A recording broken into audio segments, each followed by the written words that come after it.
Winnings, winnings, winnings are on floor. Winnings, winnings, winnings are on floor. We not 75 in smart TV, paired with sound bars that they get every week. Samsung Galaxy smartphone a dway. S24 dway. Plus 3 grand prize, win a game money fi splash. $1 million each in a big money cash. Switch to Flow or activate any unlimited prepaid plan, or pay a yard and road bill on time and pull for chances to win. Winnings, winnings, winnings are on floor.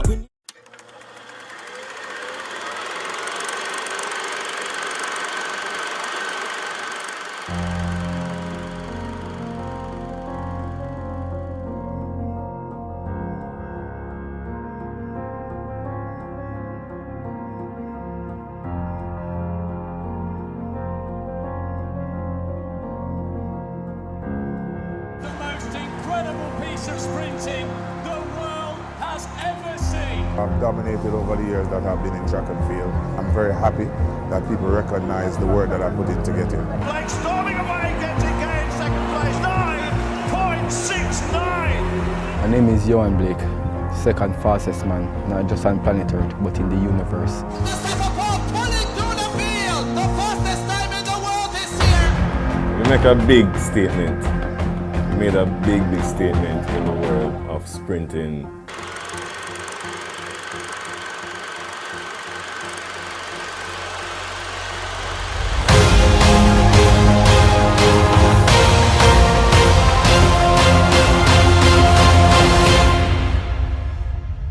In the heart of the Caribbean lies a nation world-renowned for its music, vibrant culture, and stunning landscape.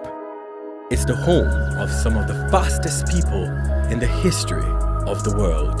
Fraser Price is going to get there. What a performance. Her legacy as one of the all-time greats is surely complete.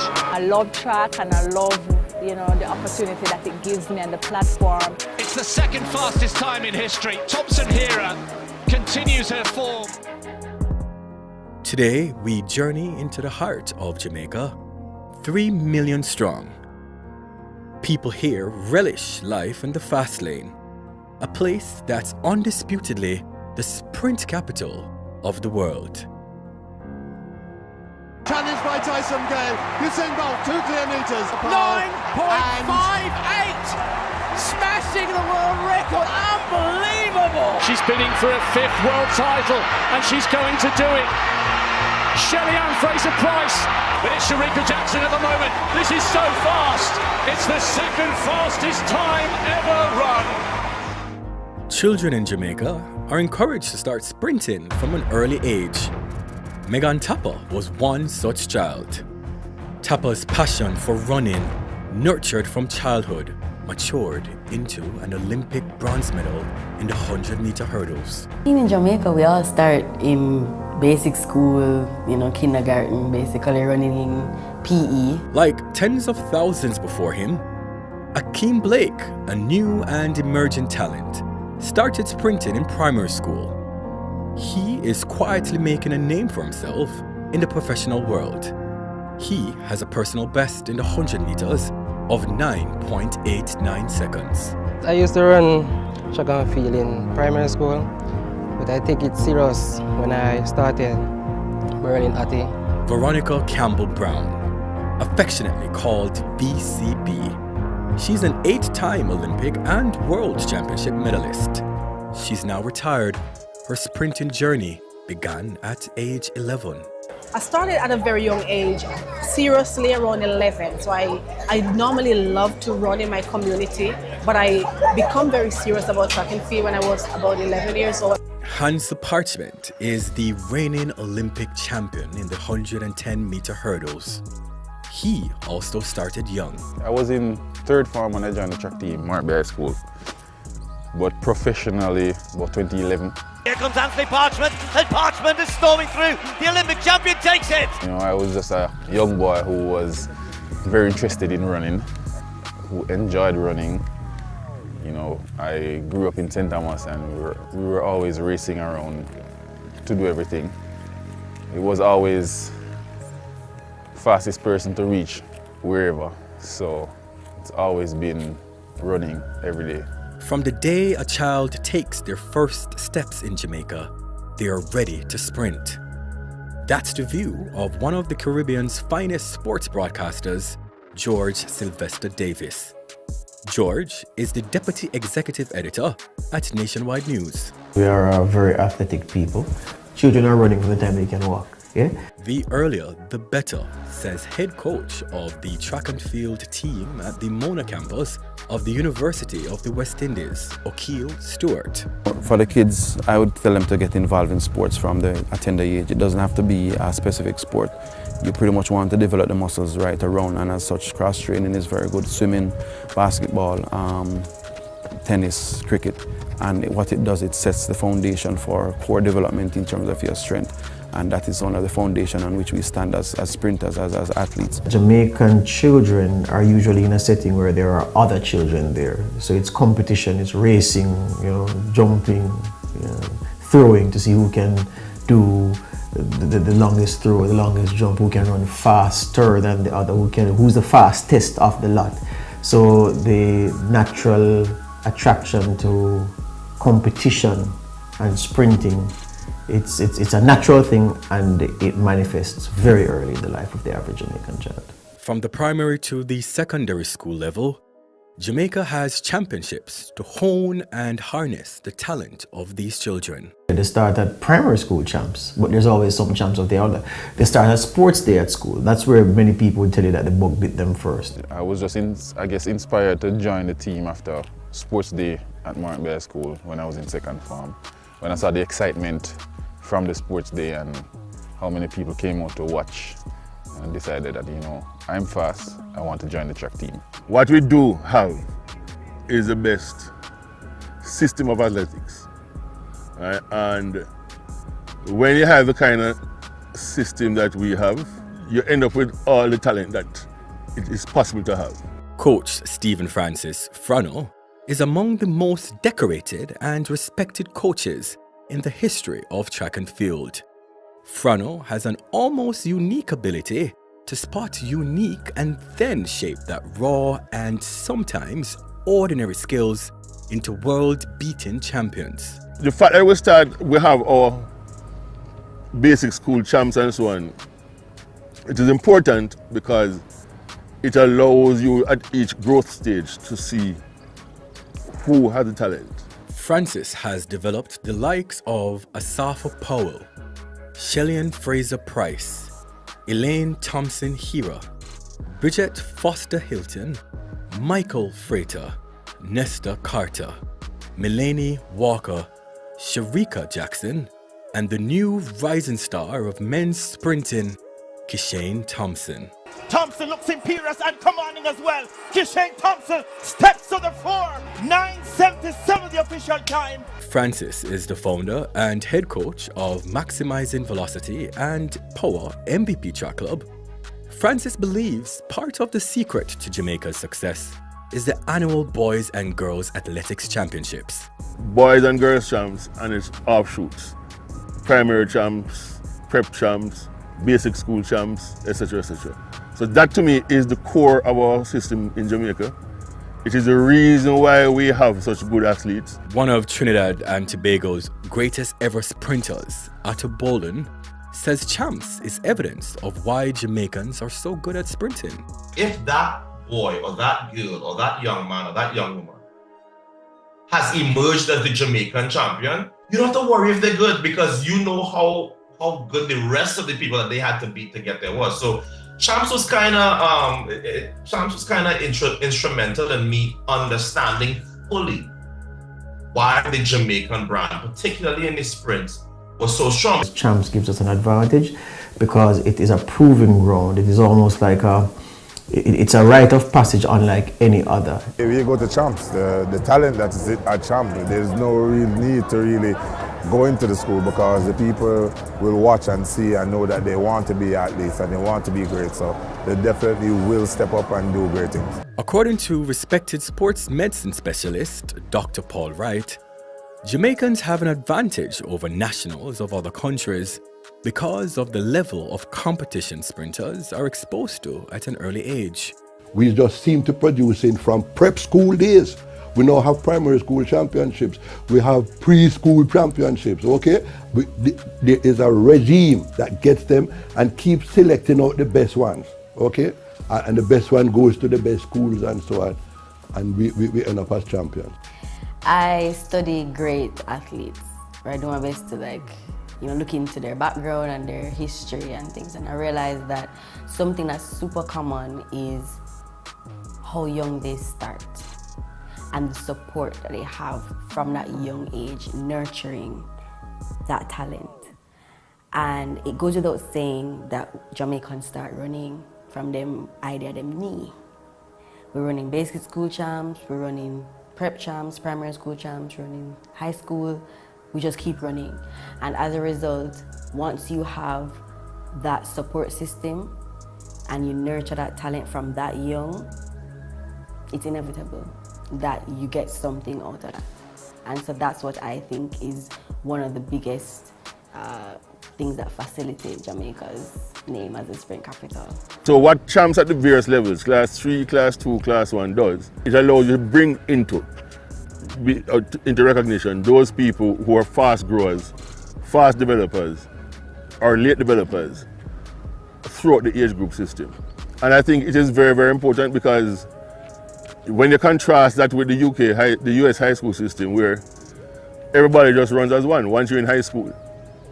So freshmen may not be able to make the teams run against seniors. But in Jamaica, they have their own classes to compete against each other. The rivalry in high school championships is serious business. It's intense, a pressure cooker. Schools have sophisticated networks of scouts, recruiters, and enablers to move the best young talent from one school to another in pursuit of athletic glory. These networks even have their tentacles in countries in places as far-flung as Africa. School is not a place to produce athletes. School is a place to produce children who are going to be the next generation. They must have some scholastic ability. They must be rounded. You get into the school of your choice, okay? You are training with the track team or the football team. You are on the team. And before the season starts, 14 guys come from Woy who are much better than you. You can't represent your school in the sport that you wanted to represent your school in because you qualified for the school. But here comes children who did no exam, no qualify everything, come into the school, recruited into the school and into the team because the school has a program that they want to win. At the leading schools in Jamaica, the traditional schools, the schools which have been around from the days of when we were a plantation and just emerging from the plantation stage, they have had, because of their tradition of being around long enough, they have an imperative to build on their history. The big established schools, the traditional ones, take those promising youngsters from the smaller schools and go and add to a legacy that is already immeasurable. So in that way, it is unfair. But it is not unfair from the perspective that everybody can do it. And the traditional schools can do it. The smaller schools, which are bigger than some other smaller schools, can do it as well. The bragging rights for winning the annual Boys and Girls Champs in Jamaica is an indescribable feeling. It's a high that lasts only from one championship to the next. Champs has been developing world-class talent for over 100 years. Yes, over 100 years. Another of the world's and Jamaica's finest track and field coaches is Glenn Mills. He gave the world the greatest sprinter of all time, the incomparable Usain Bolt. Mills heads Racers Track Club. It has been the backbone of our development because it provides the avenue through which the athletes are developed, the talents are discovered, and it is over 100 years old. So it's a powerful institution, and the research will show that the majority of our athletes come through that system. So without it, we would be in a dilemma because there's no parallel system or other system in the country that can provide that kind of exposure and development. I go through the tram system and transition to college, and then from there I pursue my athletic career. Asafa Powell is the self-styled sub-10 king. He has dipped below the 10-second barrier for the 100 meters more times than any other sprinter in the history of the sport. He set the world record twice in the event with marks of 9.77 and 9.74 seconds. Asafa is an oddity. He's perhaps the most successful Jamaican sprinter never to have figured prominently at champs. I'm one of the late bloomers in track and field. I would say the only late bloomer, pretty much, because in Jamaica we're used to a system where everyone goes through high school and champs and all the different championships. But I actually got a little piece of champs. My last year in school I went to champs. That's how I got discovered by my coach, Stephen Francis. So I was a late bloomer. Speed is serious business in Jamaica. So serious that Dr. Paul Wright, conscious of protecting the country's reputation, wanted to institute drug testing at champs. Parents of athletes objected. When I was in charge of the dope control officer, I put forward a program to dope test champs. I came very close to dying. The amount of threats that I got from parents who objected strongly to dope testing their children, and that died. But is there anything to worry about where the doping of young sprinters at champs is concerned? CARICOM had a character games, and then I was in charge of that. So I drug tested at CARIFTA, even though there were objections from parents of children who came to CARIFTA games. So that is always a thing that you have to be careful about.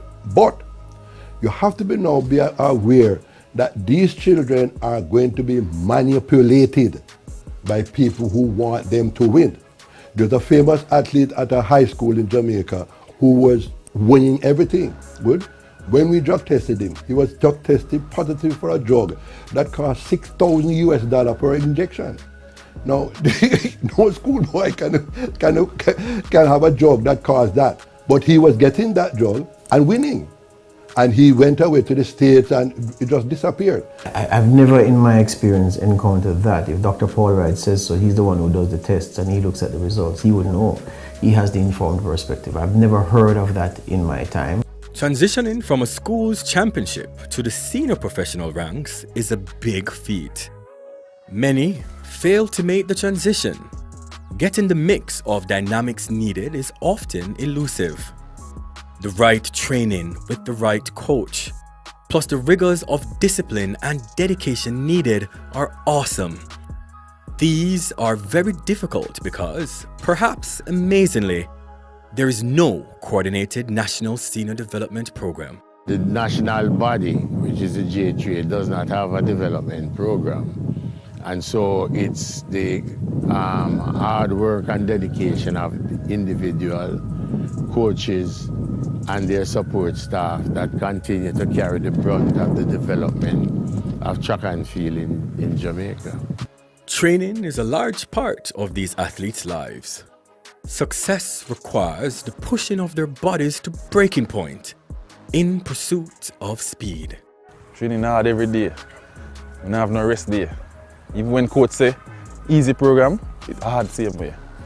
But them say if you want good, you know how to run.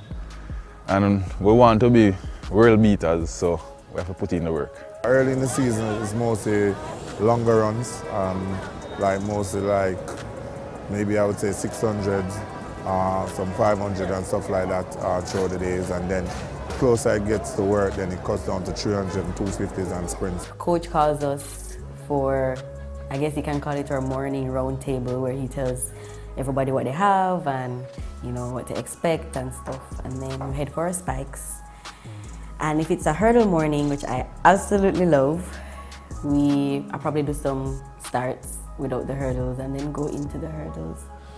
where coach is very, very detailed about his instruction, and you know, I just allow myself to be more like a sponge at that point in time, just soaking up everything that he has to say. It's very tough, very, very tough. It's so tough that my first few years at UTech, when I go to training Monday, Tuesday, Wednesday, Thursday, Friday, they don't see me again. I just go back home. The amount of work that we have to do as athletes, and sometimes we're wondering if it's too much, because you feel like you want to faint, you want to throw up, you know, your legs cramping up, you know, it's just a lot, you know, it's like torture. It's obvious that proper coaching would be the most important single factor for an athlete as they transition their career from the junior to senior level. Jamaicans have the best coaching architecture. This was the College of Physical Education and Sport in Spanish Town, St. Catherine. It's a wonderful place. It is. I don't think it gets enough credit for what it has done to our track and field prowess, because it trains the coaches, the administrators as well. They provide excellent coaching, excellent training. So people from GC Foster, you come with a stamp of credibility, a reputational stamp that serves you well. Remember, Asafa Powell came last in champs. Frano saw him and said, "You want to be a champion?" Yes. Asafa Powell is one of our greatest sprinters. Miss Slowly, a late one, she goes to champion. No big thing. She went to Frano. She ran second in the international thing at 11:01 thing there. So you can pick up these children, and that is where Glenn Mills and our one Stephen Francis and the rest of the coaches are doing so well. Because what we have is GC Foster. GC Foster takes people and train them in all the disciplines as coaches. There's only one country that you could look to and say, well, that country has the best track and field coaches. It's Jamaica. Glenn Mills and Stephen Francis are better than any other coach in the history of track and field in any other country. Mills is a gentleman in the true sense of the word. He's quietly proud of his achievement. Insofar as the quality of coaching that I've been able to provide and the results that I've had over the years, yeah, I'm sitting pretty among the best there is. So I'm quite happy with my achievement. Mills focuses on the technical aspects of sprinting. His athletes are known for the purity of their technique. Usain was a very talented youngster. We have our philosophy as to the development of our athletes that pass through us, and it worked well with Usain, and we were able to get superlative results. Glenn Mills and Stephen Francis are arguably the two best track and field coaches in the world. And that's the view of others. I think I'm very proud of what I have been able to accomplish under what I would consider, to an extent, primitive conditions. I can see why most people have a recency bias. And so they only remember those things, or they emphasize those things which were most recently done. So I can see why they do that, but I can think of many other coaches who I try to emulate what they have done in the past. Many athletes come to Jamaica to train because of the culture of success built over time and the quality of our coaches, not just Francis and Mills. One such athlete is Zarnell Hughes, who runs for Great Britain. He has been living and training in Jamaica for more than a decade and was even a star at Boys Jams for Kingston College. Been training in Jamaica since 2013, latter part of 2013.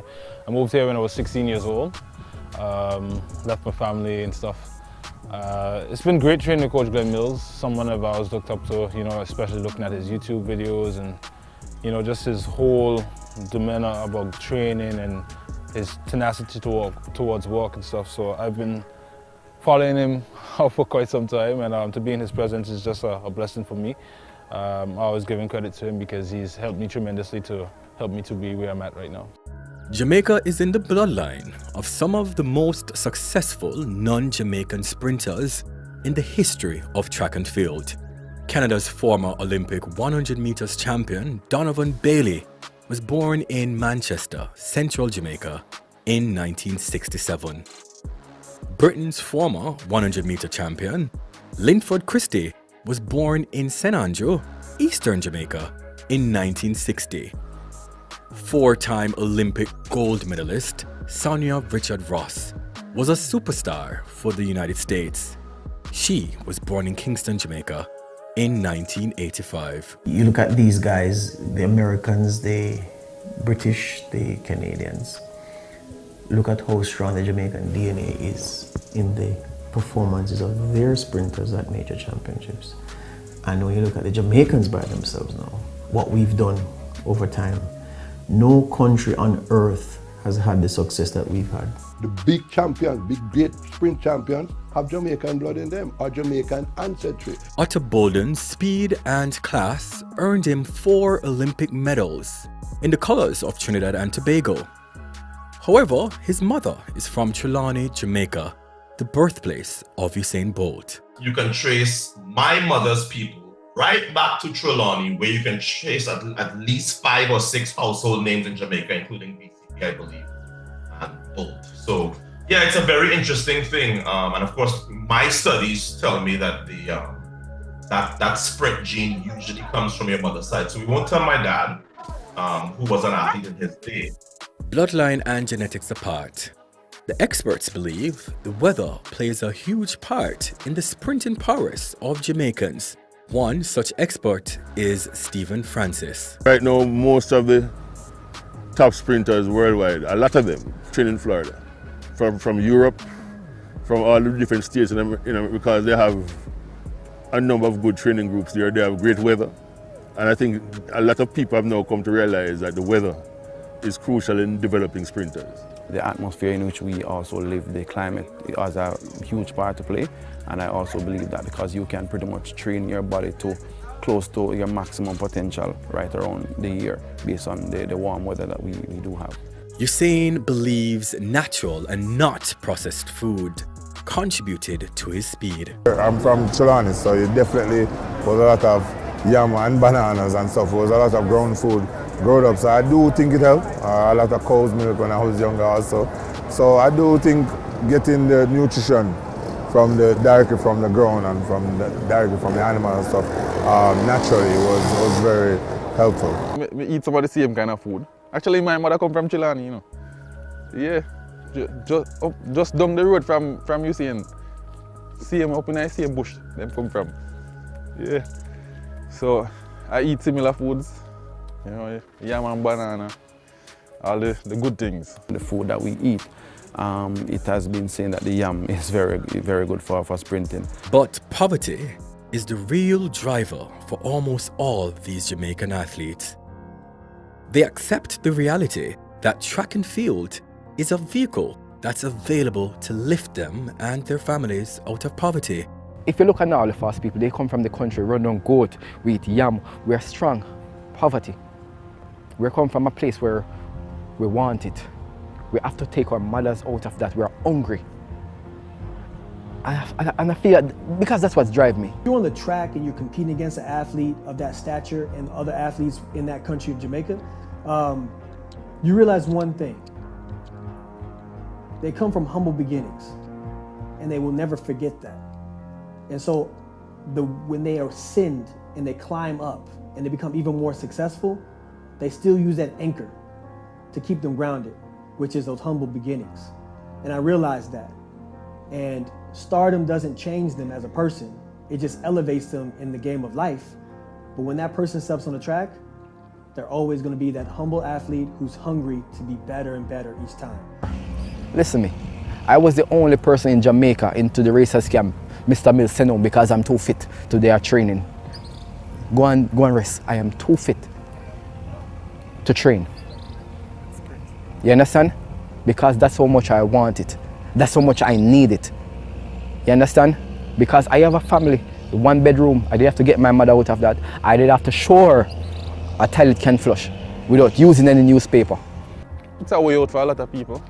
Bolt is from Trelawney, Parchment from St. Thomas, and Blake from St. James. Unlike them, Shelly-Ann Fraser-Pryce is not from rural Jamaica. She's from a tough part of Jamaica's capital city, and it's gritty dangerous and violent neighborhoods.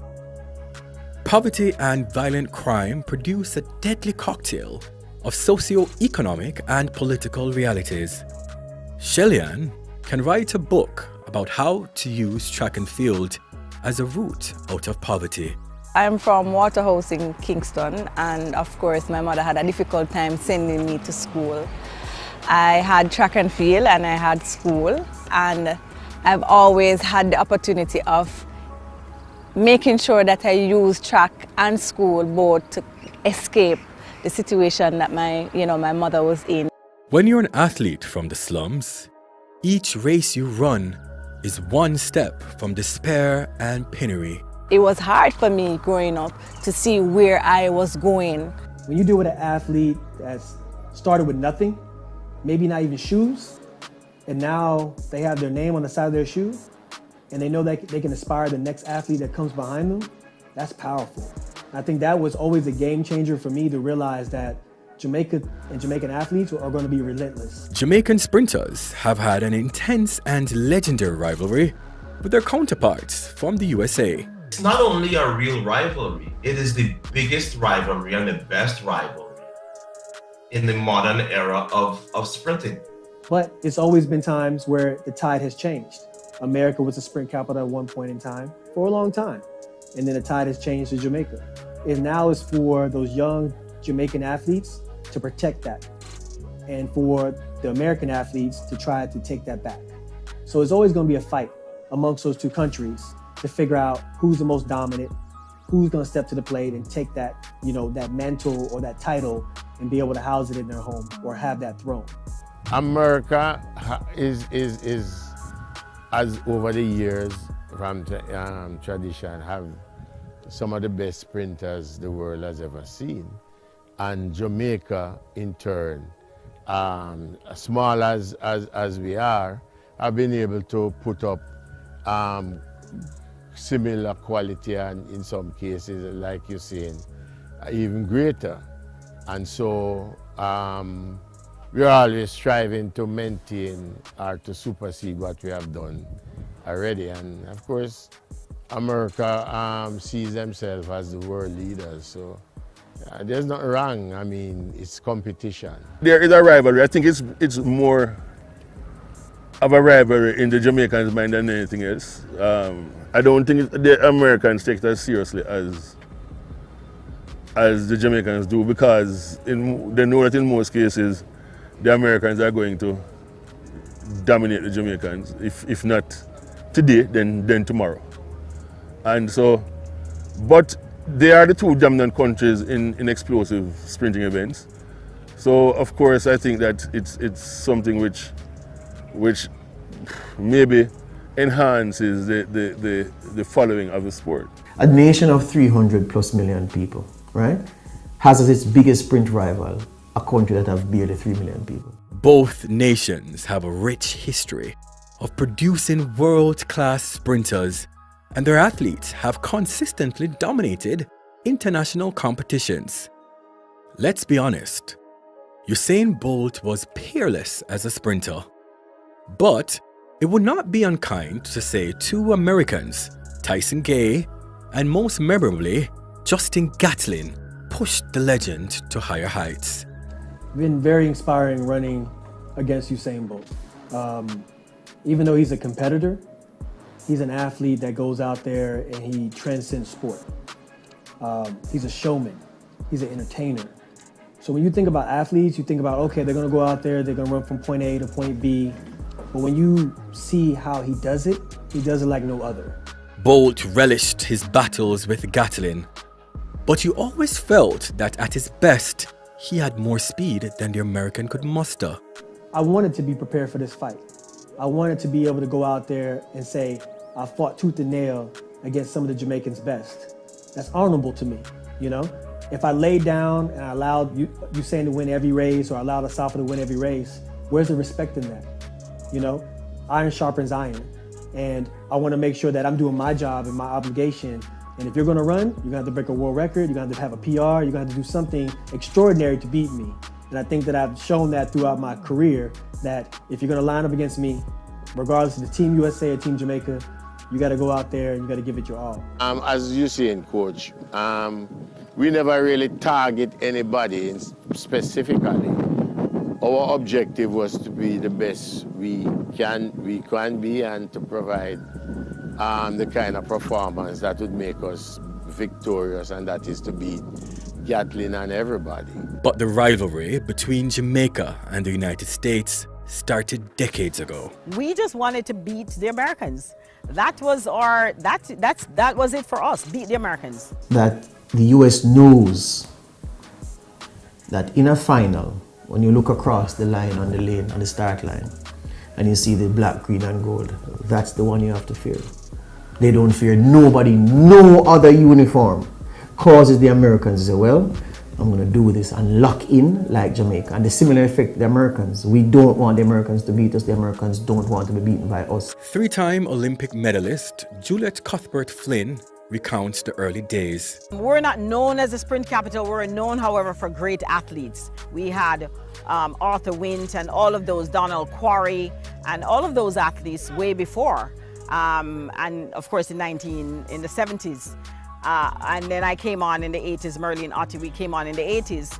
But I think it was because it was just really three of us. At any one time, you had probably one man and two women at any one time doing anything great for such a small country.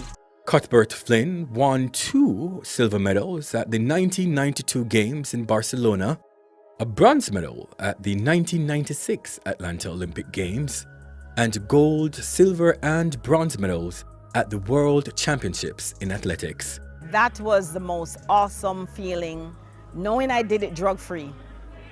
I think that was the best feeling because it was, the talk then was drugs. If you run fast, if you win, if you get on the podium, you're possibly taking drugs. And the feeling knowing that I trained hard, the feeling knowing that I trained myself, the feeling knowing that I did this naturally was the most awesome feeling that I could have. Standing on the podium, and I remember bending my neck to have that medal put around me. I felt, yes, I did it. This was in the 90s, when performance-enhancing drugs were plaguing track and field. The testing wasn't as we have it now, as prevalent. Some countries would have possibly gotten away with their testing, possibly telling their athletes before the testing. And so now it's more open. We want a more fair atmosphere for the athletes to compete in.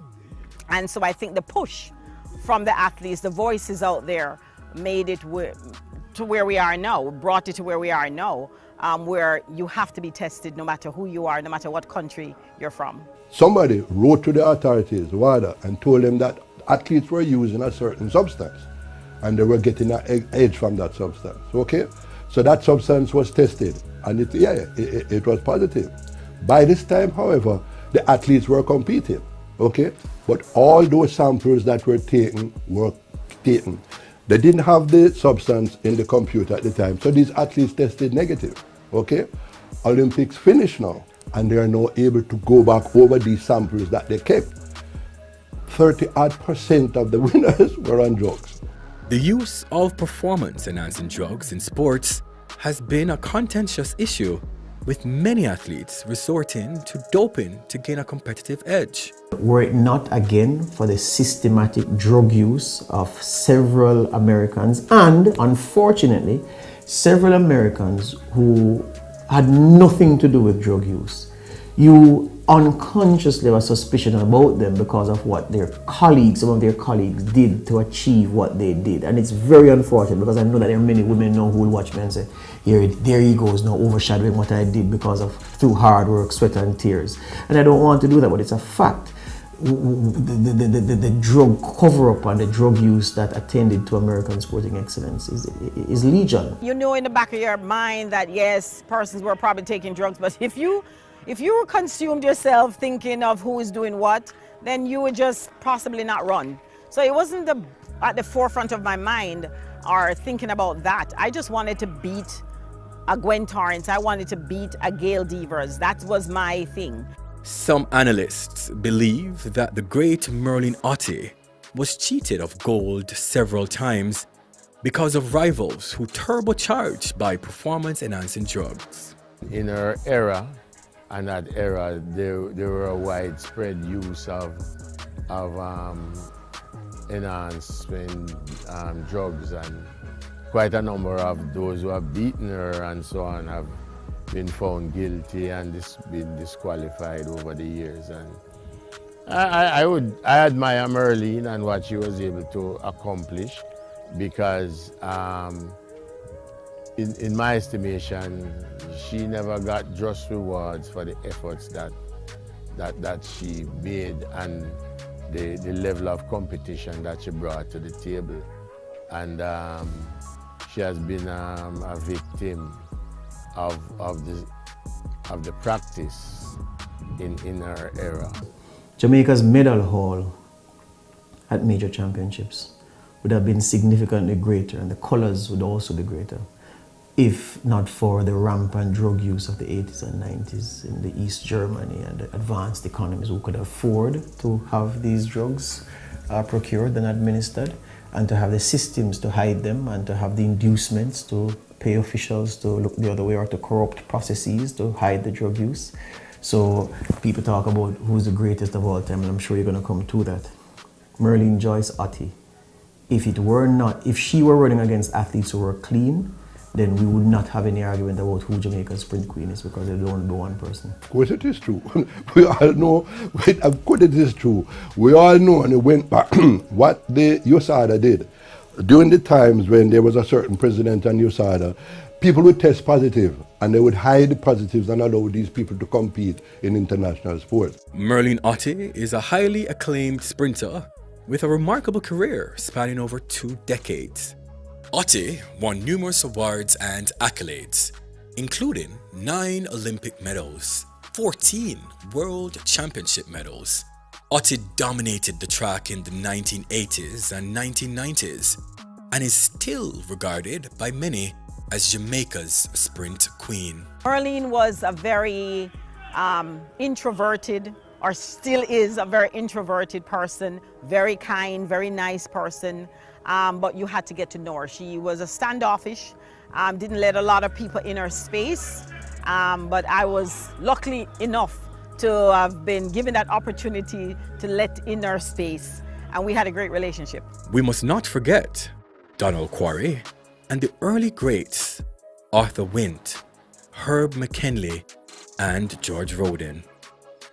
Quarry won gold medals in the 200 meters at the 1976 Montreal Olympics and the 1978 Commonwealth Games. He also won silver medals in the 100 meters at the 1976 Olympics and the 1977 World Cup.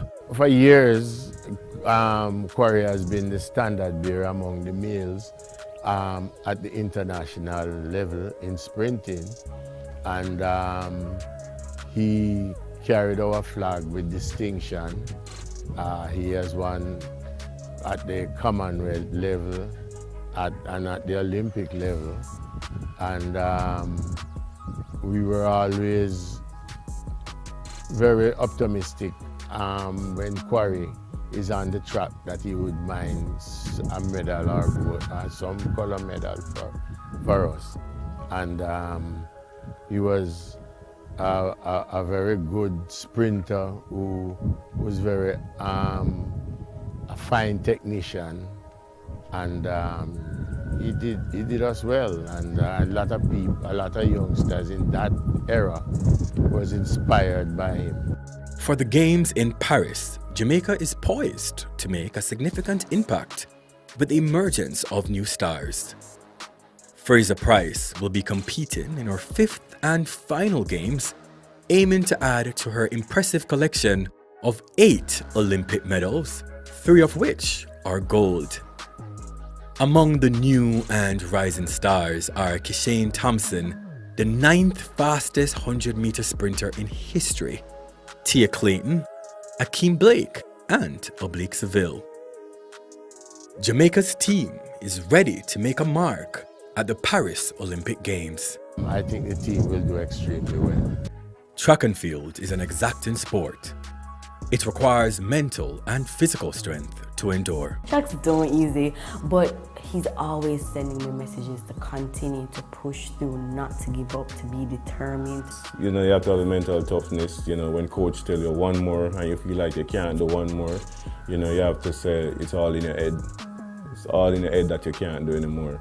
So that's when you push your body to the limit. So definitely it's a mental game. Undoubtedly, for an island of just over 4,000 square miles and 3 million people, Jamaica is the home to the fastest men and women in the world. And it has been producing the global champions of speed for more than 70 years. Jamaica is known to be the bread and butter of sprinting. As proven over the last decade or so, we have become the sprint capital of the world. An athletics ecosystem built upon the best schoolboys and girls track and field championships on earth is the foundation of Jamaica's success. That ecosystem continues to be enhanced with improved and increasing numbers of first-class coaches. The recent emergence of track clubs over the last 20 years is also fueling the natural speed, mental courage, and determination of Jamaicans. The island's remarkable and sustained production line of world-class athletes is being nourished. We dare to suggest that Jamaica will not only continue to dominate as the undisputed sprint capital of the world, it is about to rock the world in the field events of jumping and throws. Why? Watch out in Paris for Jadon Hibbert.